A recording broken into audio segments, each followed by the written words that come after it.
Bugün səhər oyandım ki, günortaya nə bişireyim.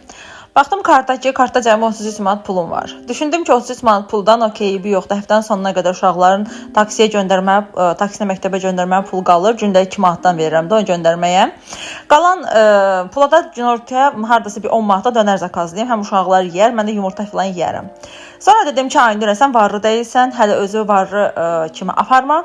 Əgər kartında 33 yox, 333 manat olsaydı, hə, sən deyəni eləyə bilərdin.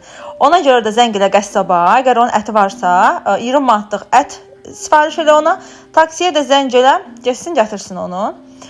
Ən azından özümü varlı kimi hiss eləmək, onda hiss elədim ki, özüm gedib piyada almadım, taksiyə göndərdim, getdi aldı. Nəysə, qəssaba zəng elədim, dedim ətiniz var, dedi hə. Dedim mənə yağlı olmayan ət verin. O da sağ olsun, həm yağlı olmayan, həm də sümüksüz ət göndərmişdi mən üçün. Dedim 20 manatlıq mənə ət hazırla. 3 manat da taksiyə verdim. Ondan sonra verməmişdən əvvəl də taksiyə zəng elədim ki, bəs gedin, boşdursa gedin götürün, əti oradan gətirin, mənə zəhmət olmasa. Tanış taksidə uşaqları hər gün məktəbə aparır o, sağ olsun. Sağ olsun deyəndə ki, pulumu verirəm də, yəni. Mən də 20 manatlıq ətdən 3 bişirimli ət çıxartdım. Hamısı xırda-xırda doğradım. İri doğradıqlarımı soğuz eləyəcəm.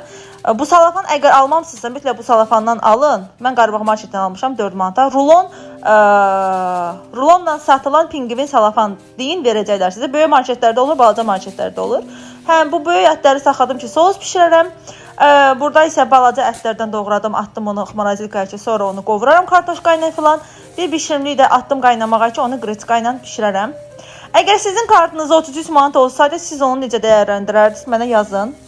Xatırladım ki, 23 manat ora verdim, hələ qalanda qaldı, yəni. Taksi pulunda qalıb. Belə.